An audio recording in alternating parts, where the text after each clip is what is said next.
ஹர ஹர சங்கர ஜெய ஜெய சங்கர ஹர ஹர சங்கர ஜெய ஜெய சங்கர. அனைவருக்கும் வணக்கம். ஐடிவி நிறைய பேர் பார்த்துட்டு இருக்கீங்கிறதுக்கு உங்ககிட்ட வர்ற கமெண்ட்ஸ் மற்றும் கேள்விகள் வாட்ஸ்அப்புக்கு வந்து குவிந்து கொண்டே இருக்கு. பதில்கள் சொல்லி கொண்டே இருக்கிறோம். வாரம் முழுவதும் வந்து கொண்டே இருக்கிறது கேள்விகள். 9597180623 புதுச்சேரியிலிருந்து வாசுதேவன். ஐடிவி சார்பாக அறிவோம் ஆன்மீகம், ஆன்மீகம் அறிவோம் அப்படிங்கிற நிகழ்ச்சியை நம்ம வந்து பார்த்து கொண்டு இருக்கிறோம். நம்ம வந்து நிறைய விஷயங்கள் கண்டென்ட்டாக பார்த்துட்டே இருக்கோம். நிறைய கேள்விகள், எக்கச்சக்கமான கேள்விகள். சார் ஜாதகத்தை ஒதுக்கிடுறாங்க சார், செவ்வாய் தோஷம் அப்படின்னு சொல்லக்கூடிய ஒரு விஷயத்தை வச்சு ஜாதகத்தை ஒதுக்குறாங்க சார். இதுக்கு ஒரு நல்ல தீர்வு, யாருமே சொல்லாத ஒரு தீர்வை நீங்க சொல்லணும் அப்படின்னு கிட்டத்தட்ட 100 கமெண்ட்ல 50 கமெண்ட் அதுதான் இருக்கு. நிறைய செல்போன் டைரக்டா இன்பாக்ஸுக்கு வருது கேள்விகள். அதுல வந்து பாத்தீங்கன்னா இந்த செவ்வாய் தோஷம்னு சொல்லக்கூடிய அற்புதமான ஒரு விஷயம். இந்த செவ்வாய் தோஷம் அப்படின்னு பார்த்தோம்னா 100க்கு 99.8%, 0.02 அப்படிங்கிற லெவல்ல தான் இந்த செவ்வாய் தோஷமானது இருக்கிறது. முதல்ல நீங்க புரிஞ்சுக்கணும், செவ்வாய் தோஷம் இல்லை அப்படிங்கிறதான் தெளிவா சொல்ல வரேன். 99.9% கிடையாது. செவ்வாய் தோஷம் ஜாதகத்திலே இருந்தாலும் சில கிரகங்களினால் பார்க்கப்படுவதனாலும் சில கட்டங்களிலே அவர் செவ்வாய் என்று சொல்லக்கூடிய அந்த இது அமர்வதனாலும் நாம வந்து இந்த செவ்வாய் தோஷம் இல்லை அப்படிங்கிறத ப்ரூஃப் பண்ணலாம். முதல்ல இந்த செவ்வாய் தோஷம் என்ன பண்ணும் அப்படிங்கிறத நம்ம தெரிஞ்சுக்கணும். செவ்வாய் தோஷ ஜாதகங்கள் 100க்கு ஒரு 95 பேருக்கு இருக்காது அப்படிங்கிறது தான் உண்மையான விஷயம். செவ்வாய் தோஷம் இருக்கு பார்த்த உடனே சிலர் வந்து ஓஹோ 2ல செவ்வாய் இருக்கு, 4ல செவ்வாய் இருக்கு, 7ல செவ்வாய் இருக்கு, 8ல செவ்வாய் இருக்கு, 10ல செவ்வாய் இருக்கு அப்படின்னு ஜாதகத்தை ஒதுக்கி விடக்கூடாது. ஜாதகர்கள் முதல்ல தெளிவா இருக்கணும். செவ்வாய் தோஷம் எதனால் இருக்கிறது அப்படிங்கிறத பார்க்கணும். இந்த செவ்வாய் என்ன பண்ணும் அப்படிங்கிறத பார்க்கணும். செவ்வாய் தோஷம் இருந்தால் இந்த 0.02 சொன்னா இல்லைங்களா, அந்த ஜாதகக்காரர்கள் என்ன பண்ணணும் அப்படின்னு பார்த்தீங்கன்னா, அறுபடை வீடுகளுக்கும் 2 நாள் 3 நாள்ல சுத்தி வந்துடணும். அறுபடை வீடும் போய் வந்துடணும். அறுபடை வீடும் நீங்க வந்து சுத்தி பார்க்கணும். அங்க போற இடங்கள்ல நீங்க சுத்தி பார்க்கணும்னா பார்த்துட்டு வந்துடக்கூடாது. அங்க போயிட்டு அந்த சுவாமிக்கு அபிஷேகம் செய்ய வேண்டும். இருந்தால், செவ்வாய் தோஷம் இருந்தால் மட்டுமே நான் சொல்லுவது. செவ்வாய் தோஷம் இல்லாதவர்களை பத்தி நான் அப்புறமா சொல்றேன் என்ன பண்ணலான்னு. இந்த செவ்வாய் தோஷம் இருக்கிறவர்கள் நேராக அந்த அறுபடை வீடு முருகனை பார்த்து அபிஷேகம் பண்ணி அந்த அபிஷேக பால் அருந்தணும். 6 படை வீட்லையும் முருகனுக்கு அபிஷேகம் பண்ணக்கூடிய அந்த பாலை அருந்த வேண்டும் என்பதுதான் முக்கியமான விஷயம். அது பார்த்தா ஓரளவுக்கு சாத்தியப்படக்கூடிய கூறுகள் இருக்கிறது. அது இல்லாம நீங்க உங்களுடைய தெரிஞ்ச முருகர் கோயில், சிவாபுரி, மருதமலை, எட்டுக்குடி, குன்றக்குடி, இந்த மாதிரி இருக்கக்கூடிய முருகன் சன்னதிகளை போய் தரிசனம் பண்றது வேற. 6 படை வீடு முருகனும் தரிசனம் பண்ணணும். செவ்வாய் என்பது யார்? முருகப்பெருமான். செவ்வாய் என்பது பெண்களுக்கான கணவன் அமையக்கூடிய இடம்தான் செவ்வாய். பெண்கள் கட்டத்திலே செவ்வாய் எங்க இருக்கிறாரோ அதுதான் கணவன். இப்போ கிழக்கு திசையில செவ்வாய் அமர்ந்திருக்கிறது என்றால் கிழக்கிலிருந்து மாப்பிள்ளை வருவார் அப்படின்னு பெண் ஜாதகத்தில் சொல்லலாம். மேற்கிலிருந்து வருகிறார், தெற்கிலிருந்து வருகிறார், வடக்கிலிருந்து வருவார் அப்படின்னு செவ்வாய் அமர்வுகளை கிழக்கு தெற்கு மேற்கு வடக்காக 12 ராசிக்கும் கிழக்கு தெற்கு மேற்கு வடக்கு, கிழக்கு தெற்கு மேற்கு வடக்கு, கிழக்கு தெற்கு மேற்கு வடக்குன்னு பிரிச்சிருக்காங்க. அப்போ இந்த செவ்வாய் எங்கே அமர்கிறதோ அங்க நீங்க வந்து அந்த ஊர்ல இருந்து மாப்பிள்ளை வருவாருன்னு அழகா சொல்லிடலாம். அதனால இந்த செவ்வாய் வந்து யாரு அப்படின்னு பார்த்தீங்கன்னா முருகப்பெருமான். பெண்களுடைய ஜாதகத்திலே முருகப்பெருமான்.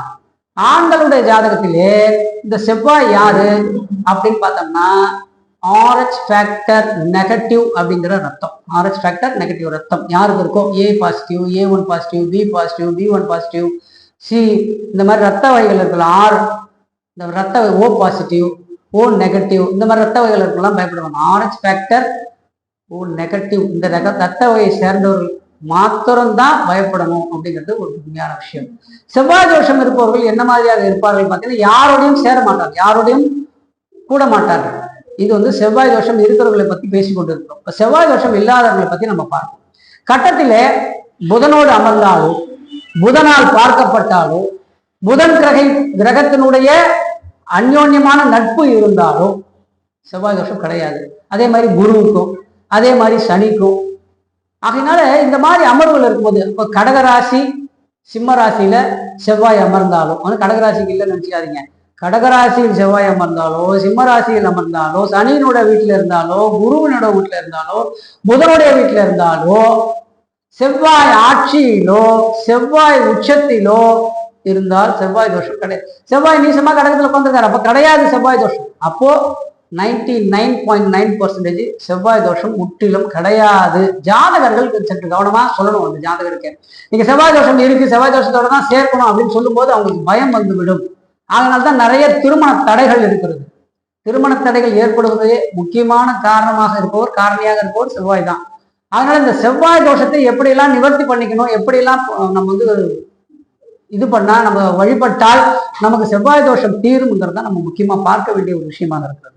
அதனால செவ்வாய் தோஷத்தை பார்த்து யாரும் பயப்படவும் கூடாது, செவ்வாய் தோஷம் இருக்கிறது என்று கவலைப்படவும் கூடாது. இந்த செவ்வாய் தோஷம் முற்றிலுமாக நிவர்த்தி செய்யப்படக்கூடிய ஒரு ஒன்றாகத்தான் இருக்கிறது. இப்போ சில பேருக்கு செவ்வாய் தோஷம் இருந்ததுன்னா என்ன ஆகும் அப்படின்னு பாத்தீங்கன்னா, அந்த ருதுவாகிறாங்க இல்லையா, பெண்கள் ருதுவாக காலம் 13 வயசுல இருந்து 15 வயசுக்குள்ள.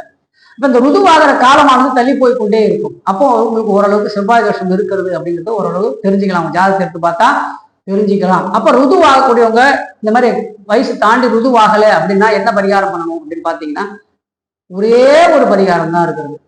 பழனிமலை யாத்திரை, பழனிமலைக்கு போய் அங்க இருக்கிற முருகப்பெருமான் நவபாஷான சிலை, அது அந்த முருகப்பெருமானுக்கு அபிஷேகம் பண்ணி அந்த பால், அந்த அபிஷேகம் செய்யப்பட்ட பாலை அருந்தினால் அடுத்த ஒரு 3 மாத காலத்திற்குள்ளாக இந்த ருதுவாகாத பெண்கள் ருதுவாகி விடுவார்கள் அப்படிங்கிறது உண்மையான விஷயம். நிறைய விஷயங்கள் இருக்கு. செவ்வாயை பற்றி ஆராய தெரிந்தவர்களிடம் மட்டும் ஜாதகம் கொடுங்க. செவ்வாயை பற்றி ஆராய தெரியாதவர்கள், புதிதாக ஜோதிடம் பார்ப்பவர்கள், புதிதாகனா இப்போ படிச்சுட்டே இருப்பாங்க, 6 மாதம் ஆயிருக்கும், இளநிலை முடிச்சிருப்பாங்க. இளநிலைன்னா பேசிக் பாடம் முடிச்சிருப்பாங்க ஜாதகத்தை. அவங்கள்ட்ட வந்து ஜாதகத்தை கொடுத்தா என்ன சொல்லுவாங்க, செவ்வாய் தோஷம் இருக்கு சார் அப்படின்னு தான் சொல்லுவாங்க. செவ்வாய் தோஷம் இல்லைங்கிறது முதுநிலை பாடத்திலே வர, உயர்நிலை பாடத்திலே வரக்கூடியது.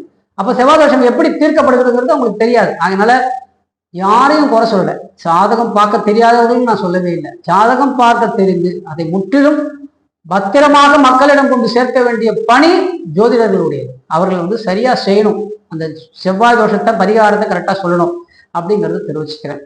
அப்படி எனக்கு இது பத்தியும் தெரியல சார், ஜாதகமே இல்லை, செவ்வாய் தோஷம் இருக்கா இல்லையானே எனக்கு தெரியல அப்படிங்கிறவங்க அனைத்து இது முருகன் கோவில் வழிபாடுகளையும் செய்தோம். பக்கத்துல வீட்டுல இருக்கக்கூடிய முருகனை கூட நீங்க வழிபாடு செய்யுங்கள். செவ்வாய்க்கிழமை முருகப்பெருமானத்தில் 9 விளக்கேற்றி வழிபட்டால் 3 மாத காலத்துக்கு இந்த செவ்வாய் தோஷம் இருக்கா இல்லையாங்கிறது முற்றிலும் சென்றுவிடும். அதனால செவ்வாய் தோஷம் மிக மிக முக்கியமான ஒன்று, ஜாதகத்திலே இருக்கக்கூடிய ஒன்று. அதை வந்து எப்படி தீர்ப்பது, இருக்கா இல்லையான்னு எப்படி தெரிஞ்சுக்கிறதுங்கிறத நீங்க பார்த்தீங்க.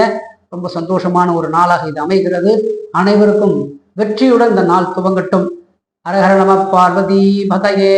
இந்த சேனல் சேனல் ஆன்மீகம் அறிவோம் விஷயத்த நீங்க ஷேர் பண்ணுங்க, அடுத்தவங்களுக்கு நிறைய கொடுங்க. கொஸ்டின்ஸ் நிறைய இன்பாக்ஸ்க்கு வாங்க, வாட்ஸ்அப்ல கேள்விகள் கேளுங்க, தீர்க்கப்படும். எந்த விதமான கட்டணமும் இன்றி உங்களுக்கு தீர்க்கப்படும் என்பதை தெரிவித்துக் கொள்கிறோம்.